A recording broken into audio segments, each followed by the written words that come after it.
देखिए पहले तो यहाँ पर एक अवलोकन दिया गया हुआ है। अवलोकन का मतलब हमें देखना है भाई क्या क्या पालमपुर गांव में है। पहले हम ये जानते हैं। देखिए पालमपुर गांव जो है मुख्यतः कृषि आधारित गांव है, यानी कि यहाँ पर लोग खेती पर डिपेंड है। कुछ लोग जो है वो लघु स्त्री विनिर्माण में शामिल हैं, ठीक है, कुछ डेयरी में है, कुछ परिवहन आदि इनसे जुड़े हुए हैं, ठीक है। और यहाँ पर जो है यानी कि प्राकृतिक संसाधन भी है, निर्मित मानव निर्मित वस्तुएं भी हैं और मानव प्रयास मुद्रा आदि ये सब आपको यहाँ पे देखने को मिलेंगे गांव के अंतर्गत। देखिए पालमपुर जो गांव है यहाँ पर लगभग इसमें बताया गया है कि इसमें लगभग विभिन्न जातियों के 450 परिवार हैं, जिसमें लगभग गांव की जो अधिकांश भूमि है वो उच्च जाति के परिवारों के हाथों में है, ठीक है।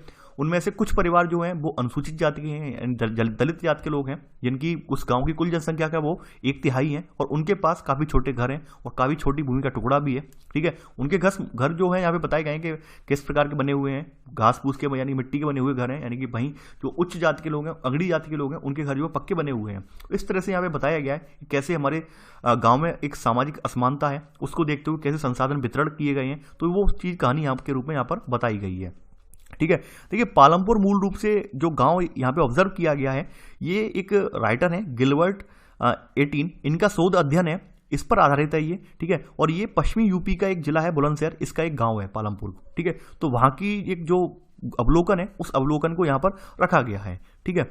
ये आप अपने माइंड में ये क्लियर रखना, जान मतलब ये आप लिखना नहीं है, केवल आप इतना समझ लीजिए। अब देखिए बात करते हैं खेत, यानी कि अपना अब जो मेन टॉपिक स्टार्ट होता है कि हम कहाँ से स्टार्ट होते हैं। देखिए यहाँ पर अपना भारत जो है, भारत में जो लोग हैं यानी हमारे भारत में खेती जो है वो उत्पादन की मुख्य गतिविधि है, प्रमुख गतिविधि के रूप में जानी जाती है। तो पहला पॉइंट ये नोट कर लेना, भारत के गांव में खेती उत्पादन की प्रमुख गतिविधि है, यानी गांव में और कोई रोजगार के साधन तो है नहीं, तो वहां पर खेती प्रमुख गतिविधि है, ठीक है। इसके अलावा गांव जो ग्रामीण इलाका है, ग्रामीण अंचल है, तो ग्रामीण अंचल में कुछ अन्य गतिविधियां भी होती हैं जिन्हें गैर कृषि क्रियाएं भी कहते हैं, जैसे लघु विनिर्माण है, परिवहन है, दुकानदारी, ये सब जो है ये भी शामिल हैं। तो पहले का सब पॉइंट नोट कर लेना कि अन्य उत्पादन गतिविधियों में जिन्हें गैर कृषि क्रियाएं कहा जाता है, लघु विनिर्माण, परिवहन, दुकानदारी आदि शामिल हैं, ठीक है। यानी कि हम गांव की अर्थव्यवस्था की बात कर रहे हैं, किस तरह से गांव में अर्थव्यवस्था का वितरण है, किस प्रकार से जो है आर्थिक रूप से लोग हैं वहां पर, तो ये सब हम चीजें वहां पर समझाने की कोशिश कर रहे हैं। इसी क्रम में हमने ये पहले का सब पॉइंट नोट कर लिया है। तो चलिए अब आगे देखते हैं। अब बात करते हैं उत्पादन का संगठन, यानी कि अगली हेडिंग आपकी जो है ये है उत्पादन का संगठन। यानी किस प्रकार से उत्पादन होता है, उत्पादन क्यों होता है, क्या करने का रीजन है, उत्पादन के लिए हमें क्या क्या मूलभूत आवश्यकताएं हमें जरूरत है, वो भी हम जानेंगे यहाँ पर। देखिए उत्पादन हम तभी करते हैं, यानी उत्पादन का उद्देश्य जो होता है ऐसी वस्तुएं और सेवाएं उत्पादन करना होता है जिनकी हमें आवश्यकता होती है। यानी सीधे साफ साफ शब्दों में एक बात कही जाए, ये कही जाए कि आवश्यकता ही आविष्कारों की जननी है। यानी हमें अगर आवश्यकता ही नहीं होगी तो हम आविष्कार नहीं करेंगे, आविष्कार से मतलब उत्पादन भी नहीं करेंगे। यानी हमें जब आवश्यकता होती है किसी चीज की, मान लीजिए सुबह सुबह आप देखते हैं शहरों में बच्चों में एक हैबिट होती है कि भाई सुबह सुबह बिस्किट खाना है, तो बिस्किट खाने के लिए भाई उत्पादन करना जरूरी है। यानी बिस्किट की फैक्ट्रियां कहाँ से चलाएंगी, उनके बिस्किट की फैक्ट्रियों के लिए व्हीट चाहिए, यानी व्हीट का फ्लोर चाहिए, यानी गेहूं का आटा चाहिए, और भी चीज शुगर चाहिए, ठीक है। वो सब कहाँ से आ रहे हैं, वो आपके कृषि से आ रहे हैं, यानी खेती से आ रहे हैं, सब चीजें आ रही हैं। यानी कि जो खेती का मटेरियल है, यानी खेती से आपके गन्ने से चीनी बन रही है, ठीक है। वहीं जो आटा है, अब गेहूं का आटा है, वो गेहूं से बन रहा है। तो ये चीजें क्या है, प्रसंस्कृत होकर बिस्किट का निर्माण, यानी बिस्किट के रूप में आपके सामने आ रही हैं, ठीक है। तो ये क्या है, यानी उत्पादन का उद्देश्य ऐसी वस्तुएं और सेवाएं उत्पादित करना है जिनकी हमें आवश्यकता होती है। तो यहां पहला पॉइंट इसमें नोट कर लेना, यही वाला पूरा पॉइंट। अब देखिए यहां पर हमें जो वस्तुओं और सेवाओं के उत्पादन के लिए मूल रूप से 4 चीजें हमें आवश्यक होती हैं। अब 4 चीजें कौन कौन सी हैं इनमें, वो पहले जानेंगे। तो इसमें पहले का सब पॉइंट लिख लेना कि वस्तुओं और सेवाओं के उत्पादन के लिए 4 चीजें आवश्यक हैं। 4 चीजें कौन कौन सी हैं, वो उनके यानी कि नंबर बाय नंबर नाम लिखेंगे हम। तो देखिए इसका पहला सब पॉइंट आप नोट करेंगे। पहली जो आवश्यकता है हमारी वो है भूमि तथा अन्य प्राकृतिक संसाधन, कैसे जल, वन, खनिज, ठीक है। यानी कि ये हमारी पहली आवश्यकता है। पहले तो यानी कि हमें उत्पादन करने के लिए भूमि की आवश्यकता है, वहीं कुछ प्राकृतिक संसाधन भी होने चाहिए, जैसे कि हमारे लिए मूलभूत क्या है, जल, ठीक है। वन क्षेत्र भी होना चाहिए, कुछ खनिज भी होने चाहिए ताकि हम जो है खेती वगैरह कर सकें, ठीक है, यानी कि जो ये कर सकें, ठीक है। दूसरी आवश्यकता जो होती है हमारी वो होती है श्रम की, यानी कि जो भूमि वगैरह है, यहाँ पे प्राकृतिक संसाधन वगैरह है, वहां पे उत्पादन तभी होगा जब हम लोग इन्वॉल्व होंगे वहां पे, यानी कुछ शारीरिक कार्य करेंगे, शारीरिक कार्य में दक्ष लोग जो होंगे वहां पर मौजूद होंगे, तभी उस भूमि पर कुछ उत्पादित कर पाएंगे, वरना वो भूमि ऐसी बंजर पड़ी रहेगी, ठीक है। तो सेकंड यहां लिख लेना श्रम, अर्थात जो लोग काम करेंगे, ठीक है। यानी कुछ उत्पादन क्रियाओं में क्या होता है, कुछ पढ़े लिखे लोगों की जरूरत होती है, कुछ में क्या होता है, कुछ ऐसे लोगों की जरूरत होती है जिसमें केवल और केवल शारीरिक मेहनत लगती है। तो हमें हर तरह के लोग चाहिए श्रम में, ठीक है। श्रम में हर तरह के लोग आ जाते हैं, जरूरी नहीं है गांव में केवल आपके अनपढ़ लोग ही हों, यानी पढ़े लिखे लोग, यानी जैसा जिसकी उत्पादन का जैसा स्वरूप है उसके अकॉर्डिंग हमें जो व्यक्तियों की आवश्यकता पड़ती है, ठीक है। आगे बढ़ते हैं यहाँ पर। अब देखिए तीसरी आवश्यकता जो हमारी है, ये पहले का थर्ड सब पॉइंट नोट करेंगे, ये थर्ड आवश्यकता जो हमारी है ये है कैपिटल, यानी कि भौतिक पूंजी की। यानी जो उत्पादन है, यानी उत्पादन के प्रत्येक स्तर पर जो अपचित किए गए जो आगत हैं वो हमें पता होना चाहिए, यानी हमें कितना चाहिए, कितना मद हमारा लगेगा, कितना इन्वेस्टमेंट होगा, कैसी कैसी मशीनरी हमें चाहिए, ठीक है, और हमारे रॉ मटेरियल के रूप में हम क्या लाएंगे। तो ये सब चीजें हमारे लिए बहुत इंपॉर्टेंट है।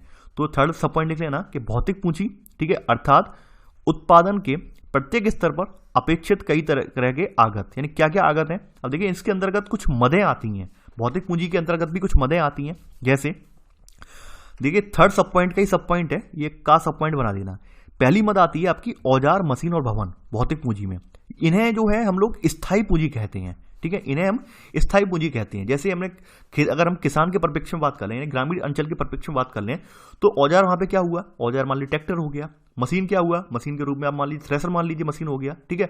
तो ये जो है भवन क्या हो गया, ये भवन हमने एक बना दिया वहां पे जहां पे हम अनाज जो है अपना संचित करके रख रहे हैं। तो ये हमारा स्थायी पूंजी है, यानी कि हमारे परिवर्तनशील नहीं है, बार बार चेंज नहीं होगा। हमने एक बार ये साधन बना लिए अपने, इनसे आगे अपना जो है कृषि विस्तार करते जा रहे हैं, ठीक है। ये हमारी भौतिक पूंजी में स्थायी पूंजी कही जाएगी, ठीक है। तो लिख लेना पहले थर्ड का सब पॉइंट, थर्ड का पहला सब पॉइंट, इसमें सब पॉइंट है कि औजार, मशीन, भवन, इन्हें स्थायी पूंजी कहा जाता है, ठीक है। आगे बढ़ते हैं। अब दूसरा यहाँ पे यानी कि थर्ड सब पॉइंट का खास सब पॉइंट जो है ये है, ये कच्चा माल और नगद मुद्रा जो है, ये इन्हें हम जो कहते हैं, यानी कि इन्हें कहते हैं कार्यशील पूंजी कहते हैं इन्हें। यानी कि हमें उत्पादन करने के लिए कच्चे माल की रॉ मटेरियल की आवश्यकता होती है, ठीक है। जैसे मान लीजिए बुनकर वगैरह हैं, उन्हें सूत की आवश्यकता होती है, कुम्हारों के द्वारा प्रयोग करने के लिए मिट्टी की आवश्यकता होती है। वैसे ही जो हमारे जान खेती है, खेती में इन्वेस्टमेंट के लिए क्या चाहिए हमें, खेती में कच्चे माल के रूप में क्या चाहिए हमें चाहिए बीज चाहिए भाई, यानी बिना बीज के तो ऐसा थोड़ी ना बिना बीज के हम फसल उगा देंगे, तो हमें बीज चाहिए वहां पर, ठीक है। यानी अगर हम ग्रामीण परिवेश में बात कर लें तो वहां पे हमें बीज चाहिए, ठीक है, और भी सारी चीजें चाहिए। तो वो हमारे कच्चा माल होता है, यानी कच्चा माल और नगद मुद्रा है, वो हमारी कार्यशील पूंजी में आती है, यानी कि इनका चक्कर होता रहता है। यानी हमने एक बार बीज इन्वेस्टमेंट, बीज जो है जमीन में बो दिए, उगकर फसल खड़ी हो गई, फसल खड़ी होने के बाद, फसल पकने के बाद हमने काट ली, उसके बाद बीज बचा थोड़ी ना रहेगा, बीज हमें फिर से जो है लाना पड़ेगा, ठीक है। तो ये कार्यशील पूंजी में आ जाएगा, ठीक है। तो ये आपने थर्ड का खासा पॉइंट आपने लिख लिया होगा। आगे बढ़ते हैं। अब चौथी जो आवश्यकता हमारी है, यानी कि चौथी सबसे बड़ी आवश्यकता जो है वो हमारी जो है मानव पूंजी, यानी कि हम जिन्हें मानव पूंजी के रूप में कहते हैं, यानी कि जिसे हम मानव पूंजी के रूप में जानते हैं। चौथी आवश्यकता मानव पूंजी क्या होती है, वो अगले चैप्टर में हम यहाँ डिटेल में पढ़ाएंगे आपको, मानव पूंजी कैसे बनती है, क्या क्या मानव पूंजी के आयाम होते हैं, वो हम अगले चैप्टर में जानेंगे, यहां मैं नहीं बताने वाला हूं। तो चौथा आवश्यकता जो हमारी है ये है स्वयं उपभोग हेतु या बाजार में बिक्री हेतु उत्पादन करने के लिए भूमि, श्रम और भौतिक पूंजी को एक साथ करने योग्य बनाने के लिए ज्ञान और उद्यम की आवश्यकता पड़ेगी, ठीक है। यानी इसे जब मूल रूप से हम कह सकते हैं मानव पूंजी, यानी कि हमने जो कुछ उत्पादित कर लिया, अब उसे उपभोग कैसे किया जाए, यानी स्वयं उपभोग कैसे किया जाए, बाजार में उसे कैसे बेचा जाए, ठीक है। और भूमि है, श्रम है, भौतिक पूंजी है, इन सबको एक लयबद्ध तरीके से कैसे यूज किया जाए, इसके लिए ऐसे व्यक्ति की यानी ऐसे माइंड की आवश्यकता पड़ेगी जो इसे आगे बढ़ा सके। तो इसके लिए हम इसे साधारण भाषा में से हम कहेंगे मानव पूंजी, यानी कोई पढ़ा लिखा व्यक्ति कर पाएगा, यानी पढ़ा लिखा व्यक्ति उसे जो हमने मान लो हमने खेतों में कुछ माल उपजाया है, अगर कोई पढ़ा लिखा व्यक्ति होगा तभी तो बेच पाएगा बाजार में जाके, तभी तो वो बाजार में जब बेचेगा तो भाव मिला पाएगा कि किस तरह किसका कितना भाव चल रहा है, उस भाव के अकॉर्डिंग हमारा कितना माल हो रहा है, तभी तो कर पाएगा वो, ठीक है। यानी अगर बिल्कुल भी नहीं जानता है, अनभिज्ञ व्यक्ति है, तो यकीन मानिए धोखा खाएगा वो, और इसके लिए थोड़ा बहुत पढ़ा लिखा होना जरूरी है, ठीक है। तो इसे हम जो है चौथा जो पॉइंट है वो मानव पूंजी के रूप में रखते हैं। तो यहां लिख लेना कि आपको स्वयं उपभोग हेतु, या ये लिख लेना यहां से, ठीक है। तो यहां लिख लेना आजकल इसे मानव पूंजी कहते हैं, पूरा लाइन ये लिख लेना चौथे सब पॉइंट में। अब चलिए आगे बढ़ते हैं। अब देखिए यहां पर देख पा रहे होंगे एक इमेज है, यहां पर इमेज में आप देख रहे हैं कारखानों में मशीनों पर श्रमिक कार्य कर रहे हैं। अब थोड़ा सा आगे बढ़ते हैं। देखिए उत्पादन जो है वो भूमि, श्रम और पूंजी को संयोजित करके संगठित होता है, इन्हें हम उत्पादन के कारक कहते हैं। तो सेकंड पॉइंट यहाँ नोट कर लेना कि उत्पादन भूमि, श्रम और पूंजी को संयोजित करके संगठित होता है, जिन्हें उत्पादन के कारक कहा जाता है। यानी कि वैसे तो यहाँ पे चार चीजें हैं, चार आवश्यकताएं पड़ती हैं, यानी कि चार हमारे जो उत्पादन करने के लिए हमारी चार चीज़ों की आवश्यकता है, लेकिन हमारे जो जो कारक हैं, उत्पादन के कारक हैं, वो मूल रूप से 3 ही हैं, यानी भूमि है, श्रम है और पूंजी। मूल कारक जो है वो 3 ही हैं, ये याद रखना आप। तो सेकंड पॉइंट आपने नोट कर लिया होगा। अब बात कर लेते हैं पालमपुर में खेती। देखिए यहाँ पर जो पालमपुर में से अभिप्राय, देखिए पालमपुर, हमें पालमपुर की कहानी नहीं जाननी है, पालमपुर की कहानी नहीं लिखनी है, हमें जो महत्वपूर्ण तथ्य आएंगे वो हमें यहाँ पे अध्ययन करना है उनका, ठीक है। तो यहाँ पर आप हेडिंग इसी तरह डाल लीजिए, पालमपुर में खेती। पालमपुर की जो खेती के रूप में हम जो है, हमारे देश में कितनी खेती है, कितनी खेती पे हमारे यहाँ कितनी जमीन पर फसलें हो रही हैं, कितनी जमीन पर जो कृषि एरिया में जो है डिवाइड है, वो हम पहले यहाँ पे जानेंगे, ठीक है। तो पालमपुर में खेती, तो आपने हेडिंग डाल ली है। तो पहली इसमें सब हेडिंग यही है कि भूमि स्थिर है, ठीक है। यानी कि भूमि स्थिर का मतलब क्या है कि भूमि ऐसी नहीं है कि भाई कार्यशील हो, बार बार परिवर्तित होने वाली हो, भूमि स्थिर रहती है। ये हो सकता है कि भाई भूमि आज किसी एक व्यक्ति पर है, ठीक है। अब एक व्यक्ति के मान लो 2 बेटे हो गए, तो उन 2 बेटों में डिवाइड हो गई, 2 के 2 और हो गए, तो उन 4 में डिवाइड होगी। तो ऐसे करके कि भूमि का कवरेज कम होता चला जाएगा, ये जरूर हो सकता है, लेकिन भूमि जो है वो अपनी यथा ही बनी रहेगी, ठीक है। तो यहां पर पालमपुर में खेती कैसी है, ठीक है। देखिए यहां पर लिखेंगे आप, इसमें थोड़ा सा है, देखिए यहाँ पे थोड़ा सा जान लीजिए। यहाँ पे देखिए पालमपुर में भूमि स्थिर है, तो देखिए यहाँ पर मैं लिखवाना कुछ भी नहीं चाह रहा हूँ, इसमें केवल समझाना चाह रहा हूँ कि यहाँ पर कैसे कैसे भूमि जो है खेती योग्य है, कैसी कैसी भूमि है। तो यहाँ पर इसमें थोड़ा सा लिख लेना आप कि भूमि मापने की जो मानक इकाई होती है वो हेक्टेयर होती है, ठीक है। इसमें लिख लेना आप, भूमि स्थिर में भूमि मापने की मानक इकाई हेक्टेयर है, ठीक है। यद्यपि गाँव में भूमि का माप बीघा, गुंठा आदि जैसी क्षेत्रीय इकाइयों में भी किया जाता है, ठीक है। 1 हेक्टेयर 100 मीटर की भुजा वाले वर्ग के क्षेत्रफल के बराबर होता है, ठीक है। तो ये आपने जान लिया, ठीक है। यानी भूमि मापने की हमारी मानक इकाई कौन कौन सी है, ये नोट में लिख लेना आप, ये नोट लगा के लिख लेना। देखिए यहां पर भूमि स्थिर में थोड़ी सी एक बात और जान लेते हैं, यहां पर थोड़ा सा एक बात और जान लेते हैं कि जो भूमि है, यानी खेती में प्रयुक्त भूमि जो है वो बस यानी स्थिर मानी गई है। और पालमपुर की जो भूमि है, यानी देखिए पालमपुर की जो है लिखा है 75% लोग पालमपुर के जो है वो जीविका के लिए खेती में लगे हुए हैं, ठीक है। और यहाँ 1960 से आज तक यहाँ पे जुताई के अंतर्गत भूमि क्षेत्र में कोई विस्तार नहीं हुआ है, ऐसा इन्होंने कहा है। देखिए यहाँ पर पालमपुर का एनालिसिस किया गया है, और हमें पालमपुर का एनालिसिस नहीं करना है, हमें अपने इंपॉर्टेंट फैक्ट निकालने हैं, ठीक है। हमें पालमपुर वाली कहानी नहीं सुननी है ज़्यादा, हमें अपने अपने इंपॉर्टेंट फैक्ट निकालने हैं। अब देखिए इसी क्रम में पालमपुर की अगली जो है वो सेकंड जो आएगी वो आएगी, क्या उसी भूमि से अधिक पैदावार करने का कोई तरीका है। ये यहाँ पे निकल के आया है, यानी कि हमें जो पालमपुर में भूमि मिली है, क्या उस भूमि से हम अलग से अधिक पैदावार कर सकते हैं, ये हम जानेंगे। देखिए पालमपुर में मान लीजिए, पालमपुर बोल रहा हूँ बार बार, गाँव में मूल रूप से अपने यहाँ उत्तर भारत के जो गाँव है, उत्तर प्रदेश के, पश्चिमी उत्तर प्रदेश के गाँव हैं, तो वहाँ पर 3 बार यानी 3 फसलें उगाई जाती हैं साल में, आप जानते होंगे।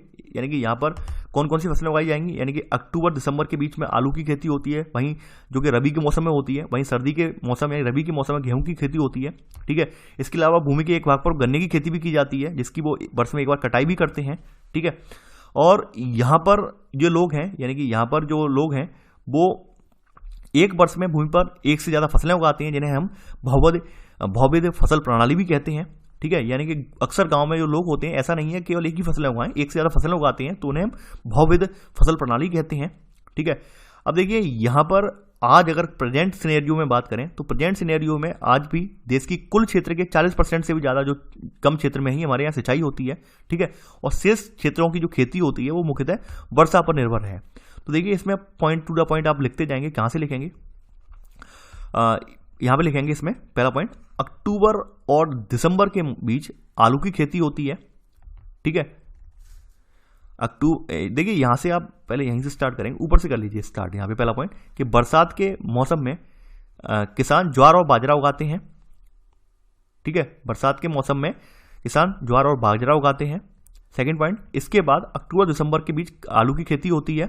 सेकंड का सब पॉइंट, सर्दी के मौसम में रबी यानी कि गेहूं उगाया जाता है, ठीक है, गेहूं उगाया जाता है।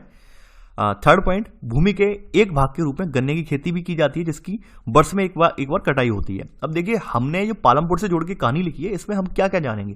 पहली बात तो हमें ये जानने को मिली यहाँ पर कि भाई बरसात के मौसम में कौन कौन सी फसलें हो रही हैं, ज्वार और बाजरा हो रहा है। यानी अगर आपसे कहीं ऑप्शन लगाने के लिए आ जाए कि ज्वार बाजरा किस मौसम की फसलें हैं, 4 ऑप्शन दे दिए, खरीफ, रबी, जायद, किसकी फसल है, तो आप बता दें खरीफ की फसल है, ठीक है। और इसका उपयोग किसके लिए कर रहे हैं, यानी कि हम पशुओं के चारे के लिए कर रहे हैं ज्वार बाजरा का, ठीक है। आगे बढ़ते हैं, यानी कि आपने ये 3 पॉइंट इसमें लिख लिए हैं। अब देखिए यहां पर चौथा पॉइंट यहां लिखेंगे कि एक वर्ष में किसी एक भूमि पर एक से ज्यादा फसल पैदा करने को बहुविध फसल प्रणाली कहते हैं। ठीक है, बहुविध फसल प्रणाली कहते हैं। ठीक है, अब देखिए नोट डाल के एक बात लिख लेना यहाँ पे, ये इंपॉर्टेंट फैक्ट है आपके लिए। नोट डाल के एक बात लिख लेना यहाँ पर कि देश में आज भी कुल क्षेत्र के 40% से भी कम क्षेत्र में सिंचाई होती है और शेष क्षेत्रों में खेती जो है मुख्यतः वर्षा पर निर्भर है। ये आपके इंपॉर्टेंट फैक्ट हैं, यानी ये आंकड़े हैं आपके जो आपने इस पुस्तक से निकाले हैं। ठीक है, यानी कि ये जो आंकड़े हैं आप जब निबंध लिखेंगे, यानी कि मेंस का जो एग्जाम का निबंध लिखेंगे तो वहां पर इन सबका आप प्रयोग करेंगे। ठीक है, यानी कितने भाग पे कवरेज पे खेती हो रही है, कितने भाग हमारी जो है कृषि क्षेत्र का जो सिंचाई के लिए अच्छा खासा भरपूर पानी मिल रहा है, तो आप बता देंगे वहां पर। ठीक है, आगे बढ़ते हैं इसी क्रम में भाई हम। अब देखिए यहां पर कुछ और हमारे इंपॉर्टेंट फैक्ट निकल के आए। जैसे हमारे यहाँ एक सर्वे हुआ था, ये सर्वे जो है pocket book of agriculture statistics 2017 आर्थिक एवं सांख्यिकी निदेशालय कृषि निगम और किसानों के कल्याण विभाग के द्वारा जो एक सर्वे करवाया गया, तो सर्वे में ये पाया गया कि 1950-51 में हमारे यहाँ जुताई का जो भारत में क्षेत्र था वो था 129 मिलियन हेक्टेयर। वहीं 2014-15 में आते आते ये क्षेत्र जो हो गया है 155 मिलियन हेक्टेयर हो गया है, यानी कोई ज्यादा वृद्धि नहीं हुई है, बहुत ही कम नाम मात्र की वृद्धि हुई है इसमें। ठीक है, ऐसा भी नहीं हुआ है कि डबल हो गया हो। तो यहाँ पर अगला पॉइंट यहाँ पे नोट करेंगे। देखिए आपने ये कुछ पॉइंट तो इसमें लिख लिए हैं, 3 पॉइंट लिख लिए हैं, 4 पॉइंट लिख लिए हैं, 5वां पॉइंट नोट करेंगे यहाँ पे। 5वां पॉइंट आपका यही है कि आर्थिक एवं सांख्यिकी निदेशालय, इसमें लिखेंगे आप आर्थिक एवं सांख्यिकी निदेशालय कृषि निगम और किसानों के कल्याण विभाग के द्वारा, ठीक है, द्वारा जारी pocket book of agriculture statistics 2017 के अनुसार, ठीक है, 1950-51 में 129 मिलियन हेक्टेयर जुताई क्षेत्र था, जो कि 2014-15 में बढ़कर 155 मिलियन हेक्टेयर जुताई क्षेत्र हो गया है। इस तरह से लिखेंगे आप। ठीक है, अब आपके माइंड में समझ में आ गया होगा फैक्ट कैसे लिखे जाते हैं। तो ये आपका तैयार हो गया, यानी 1950-51 का आंकड़ा आपके सामने आ गया और 2014-15 का। बीच वालों जो आंकड़े हैं वो हमारे लिए इंपॉर्टेंट नहीं है। हम शुरुआत के और आखिरी के आंकड़ों से कंपेयर करते हैं, हमेशा करते हैं। ठीक है, तो अभी आपने ये सर्वे आपने लिख लिया, जैसा मैंने पॉइंट बताया उसी भाषा में लिखेंगे आप, तो ज्यादा बेटर रहेगा। अब देखिए थोड़ा सा आगे और बढ़ते हैं। अब इसके अलावा बात करते हैं जो यहां पर ये आपकी जो संदर्भित हेडिंग थी कि उसी भूमि पर अधिक पैदावार करने का कोई तरीका है। देखिए हमारे यहाँ पहले क्या था, जब हमारा देश आज़ाद हुआ था उस समय तक लोग जो थे वो परंपरागत रूप से खेती कर रहे थे, परंपरागत रूप से जो पारंपरिक बीज थे उनका प्रयोग करते थे। तो उनसे क्या होता था, जो उत्पादन होता था बहुत ही कम होता था, जबकि हमारे यहाँ डिमांड ज़्यादा थी, यानी कि हमारे यहाँ खाने वाले लोग ज़्यादा थे, अनाज खाने वाले लोग ज़्यादा थे, लेकिन उत्पादन हो नहीं पा रहा था। दूसरी बात ये थी जो पुराने परंपरागत बीज थे वो इतने ज़्यादा जेनेटिकली डेवलप्ड नहीं थे, जेनेटिकली जो है यील्ड वेराइटी नहीं थी, ताकि उनसे अच्छा खासा उत्पादन हो सके, अच्छी खासी ग्रोथ हो सके, उनसे अच्छे खासे समय में तैयार हो सके, यानी बहुत कम समय में तैयार हो सके, ऐसे भी नहीं थे। यानी पुराने वाले जो बीज थे उन्हें समय तैयार होने में काफी समय लगता था, इसके अलावा उत्पादन भी नहीं होता था। और दूसरी बात ये थी कि हल्की बहुत जो मौसम की मार होती है वो झेल नहीं पाते थे, तो इस वजह से हमारे यहाँ उत्पादन जो था बहुत कम हो रहा था। तो ऐसे में 1960 के दशक में हमारे यहाँ एक हरित क्रांति आई है, यानी खेती में जो है पारंपरिक बीजों का उपयोग की जगह एक हरित क्रांति आई है। ठीक है, तो उस हरित क्रांति ने हमारे यहाँ की जो खेती की पद्धति है उसे बिल्कुल बदल के रख दिया है। तो यहां पर अगला पॉइंट आप नोट करेंगे, छठा पॉइंट, 1960 के दशक में, यहां लिखेंगे 1960 के दशक के मध्य तक खेती में परंपरागत बीजों का प्रयोग किया जाता था जिनकी उपज अपेक्षाकृत कम थी। ठीक है, ये छठा पॉइंट है। छठे का सब पॉइंट लिखेंगे, किसान उर्वरकों के रूप में गाय के गोबर या दूसरी प्राकृतिक खाद का प्रयोग करते थे। ठीक है, यानी कि ये सब प्रयोग करते थे। तो ये जो चीजें थी उनके पास ऑलरेडी अवेलेबल थी। अवेलेबल होने का रीजन ये था जो गाय या भैंस वगैरह पालते, मवेशी वगैरह पालते थे, तो ये सब चीजें उनके पास तत्काल उपलब्ध थी, लेकिन इनसे उत्पादकता नहीं बढ़ी। फिर क्या था कि 1960 के दशक में एक हरित क्रांति आई है। ठीक है, 7वां पॉइंट नोट करेंगे, 1960 के दशक के अंत में हरित क्रांति ने भारतीय किसानों को अधिक उपज वाले बीजों यानी HYB यानी हाई यील्डिंग वैरायटी के द्वारा गेहूं और चावल की खेती करने के तरीके सिखाए।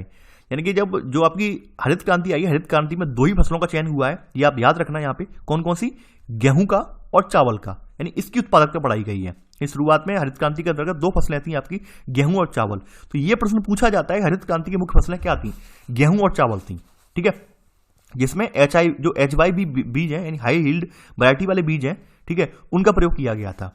ठीक है, तो ये इंपॉर्टेंट है आपके लिए, ये पूछा जाता है। देखिए मैं इंपॉर्टेंट बताता जा रहा हूँ क्या क्या पूछा जाएगा आपसे और किस तरह पूछा जाएगा, ये भी मैं बताता जा रहा हूँ साथ के साथ। तो आप कंफ्यूज बिल्कुल मत होना, ये बिल्कुल मत सोचना कि भाषा इतनी लिखी, भाषा से मतलब नहीं है हमें।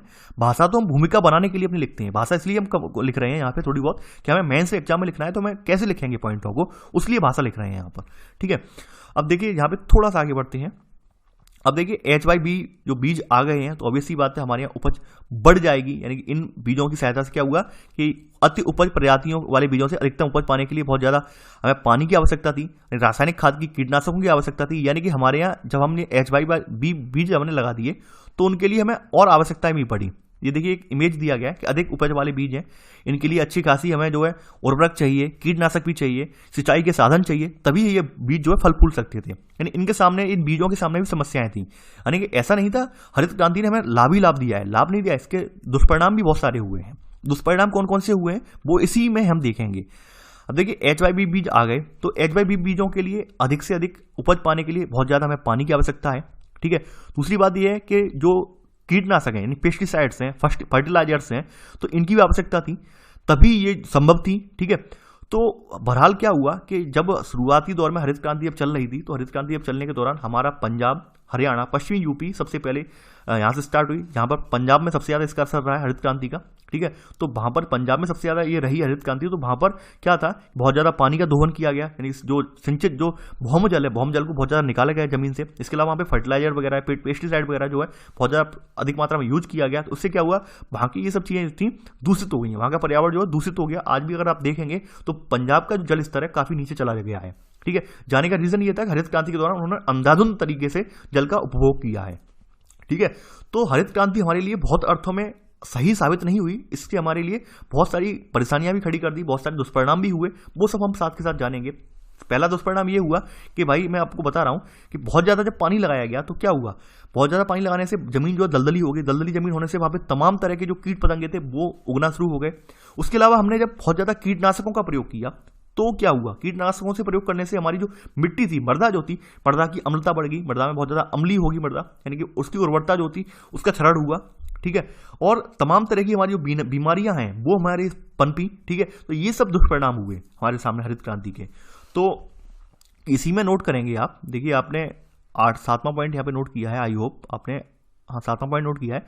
7वां के सब पॉइंट नोट करेंगे, 7वें का सब पॉइंट, यद्यपि अति उपज प्रजातियों वाले बीजों से अधिकतम उपज पाने के लिए बहुत ज्यादा पानी तथा रासायनिक खाद और कीटनाशकों की जरूरत थी, ठीक है, ठीक है, ये नोट कर लिया होगा।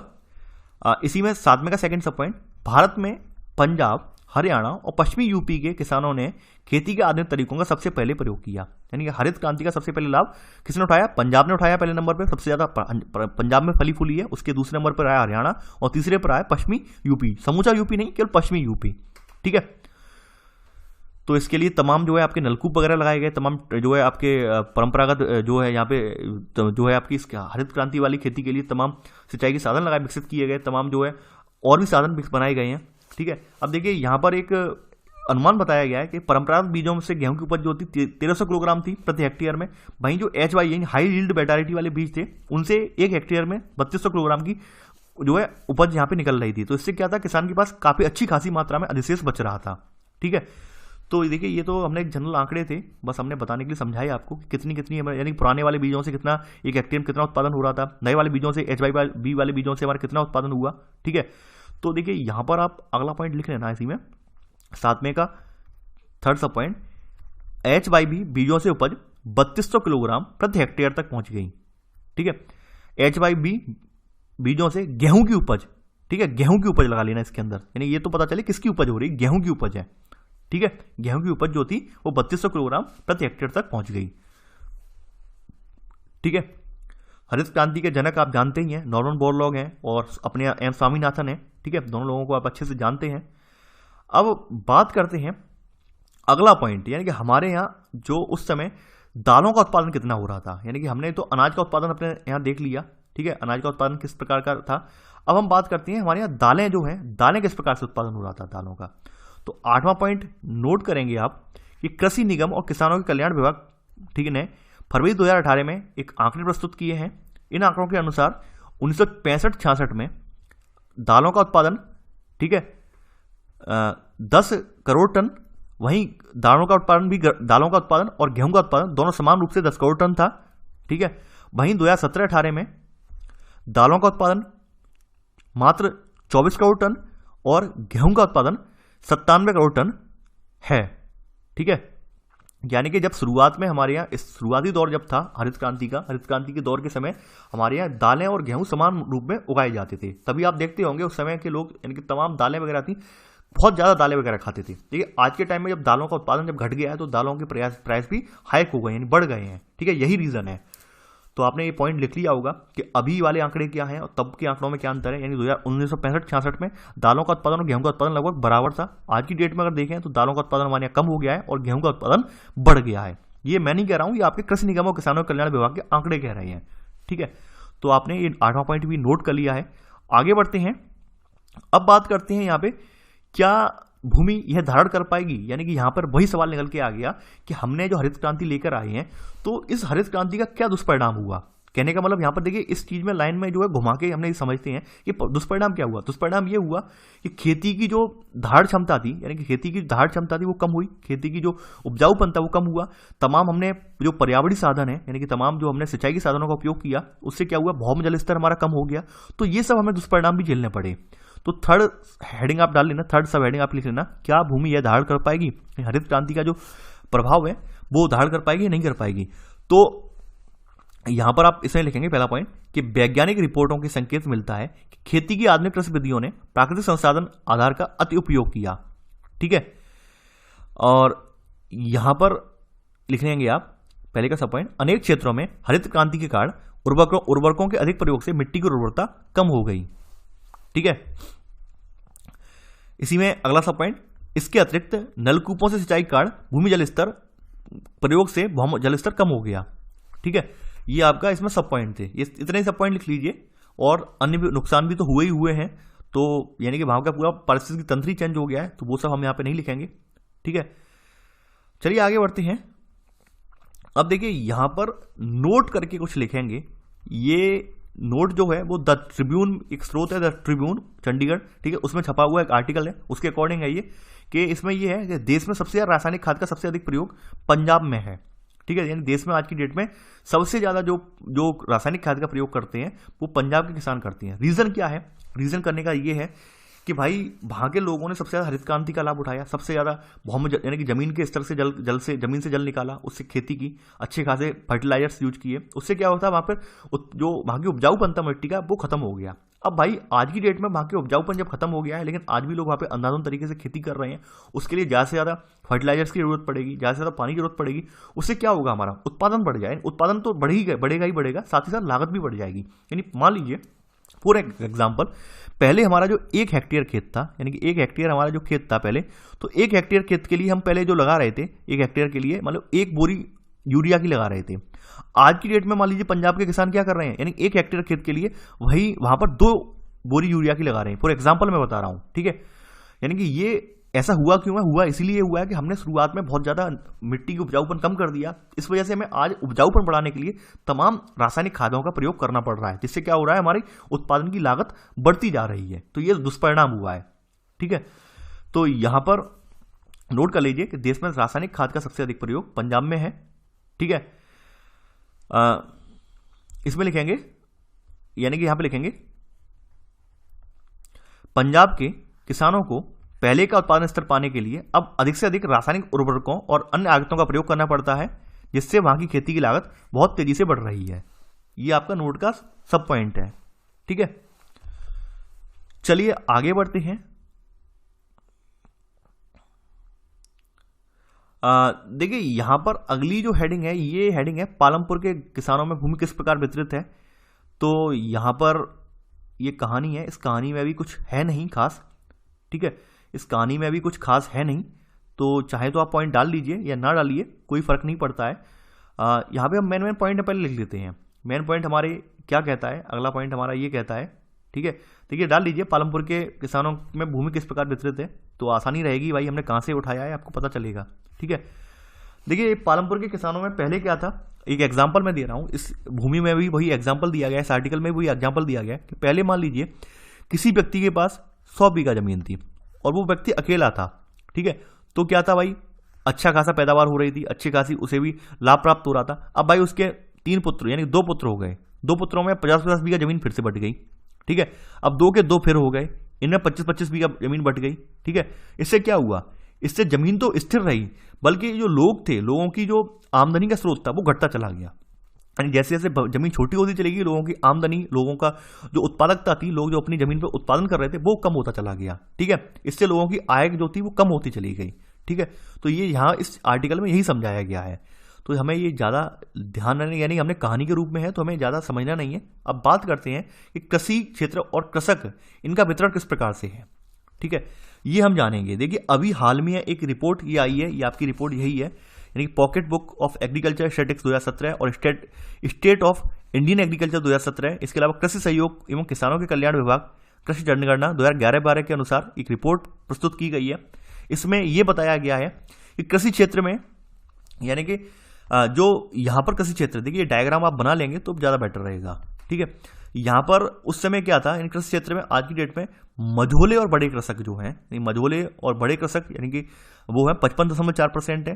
वहीं छोटे कृषक जो हैं, आप देख रहे हैं सीमांत एवं छोटे कृषक जो हैं वो 2 हेक्टेयर से कम जिनके पास भूमि है वो कितने हैं, यानी कि वो आप देख पा रहे हैं 44.6% है अभी, ठीक है।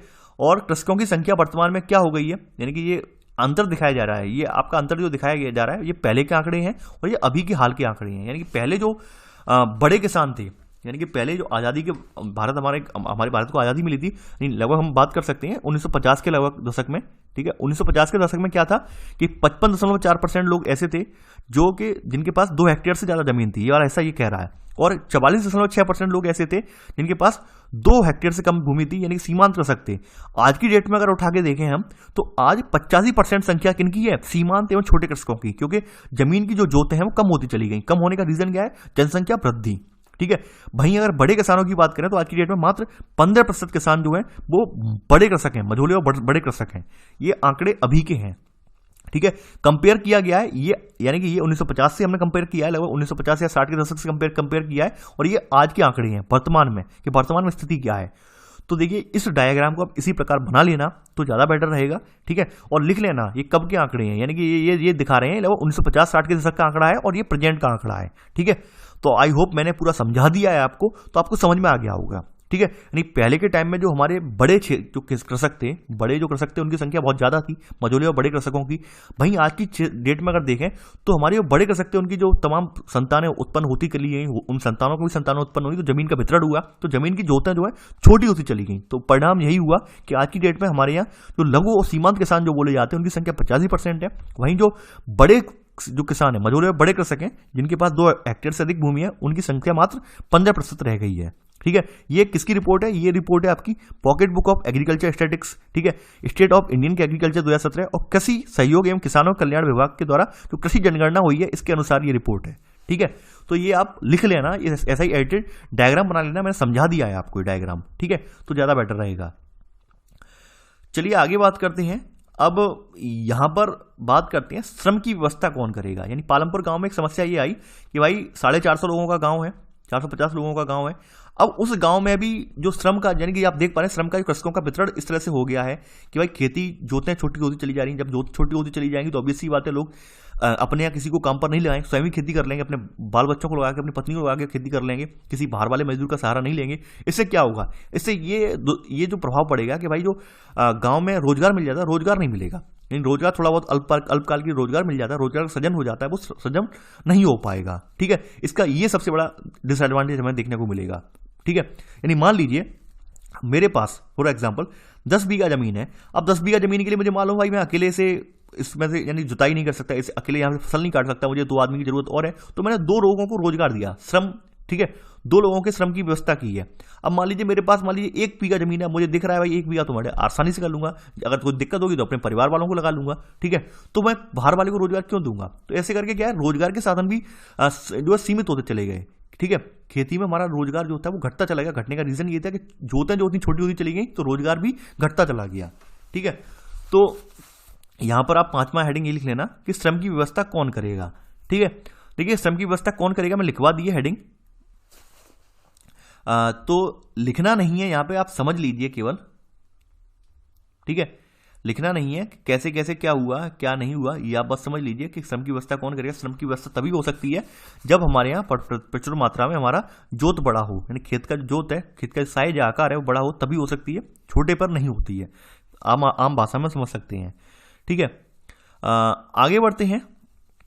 अब देखिए यहां पर इसमें एक पॉइंट नोट कर लेना कि सरकार द्वारा खेतों में काम करने वाले श्रमिकों के लिए एक दिन का न्यूनतम वेतन 300 रुपये मार्च 2017 से निर्धारित किया गया है। ये नोट कर लेना, ये आपके लिए इंपॉर्टेंट फैक्ट है, ठीक है। यानी कि सरकार ने जो श्रम जो है, यानी जो दैनिक मजदूरी है, दैनिक मजदूरी कितनी होनी चाहिए, 300 रुपये, न्यूनतम 300 से कम पर आप काम पर किसी को नहीं रख सकते हैं। ये न्यूनतम मजदूरी सरकार ने फिक्स की है अभी, ठीक है। तो पहला पॉइंट ये नोट कर लेना, सरकार द्वारा खेतों में काम करने वाले श्रमिकों के लिए एक दिन का न्यूनतम वेतन 300 रुपये मार्च 2017 तक निर्धारित किया गया है, ठीक है।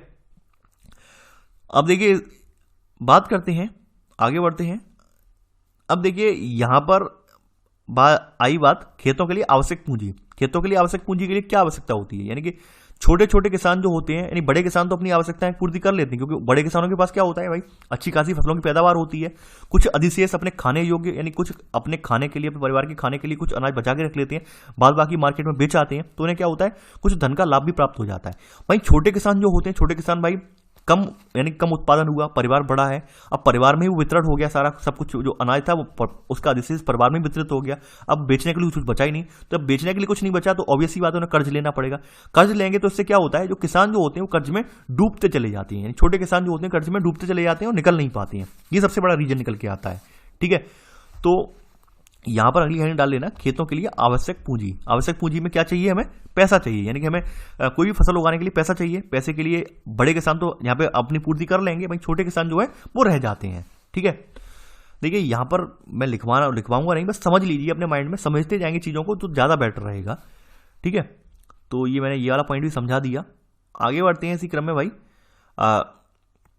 यहां पर देखिए आगे बढ़ते हैं कि अधिशेष कृषि उत्पादों की बिक्री। अगली हेडिंग आपकी यही है, अधिशेष कृषि उत्पादों की बिक्री, यानी कि मैंने अभी ये लाइन अभी डिफाइन कर दी उसी लाइन में ही कि अधिशेष उत्पाद कब बचेगा। अधिशेष उत्पाद जब बचेगा, मान लीजिए किसान ने गेहूं उगाया, अब गेहूं उगाने के बाद जो गेहूं की पैदावार हुई उसमें कुछ हिस्सा अपने परिवार के लिए रखेगा और बाद बाकी बचा हुआ अधिशेष जो होगा वो बेच देगा, उससे थोड़ा पैसा मिल जाएगा। अब भाई छोटा परिवार हुआ, छोटे परिवार में छोटा परिवार बोला, छोटा खेत हुआ और परिवार बड़ा है हमारा, तो हमारे पास अधिशेष बच जाएगा, यानी अधिशेष जो होगा वो हमारे परिवार में ही लग जाएगा और हमारे पास बेचने के लिए कुछ भी नहीं बचेगा, ठीक है। तो ऐसे करके उत्पादन जो होगा हमारा, उत्पादन की बिक्री हो ही नहीं पाएगी।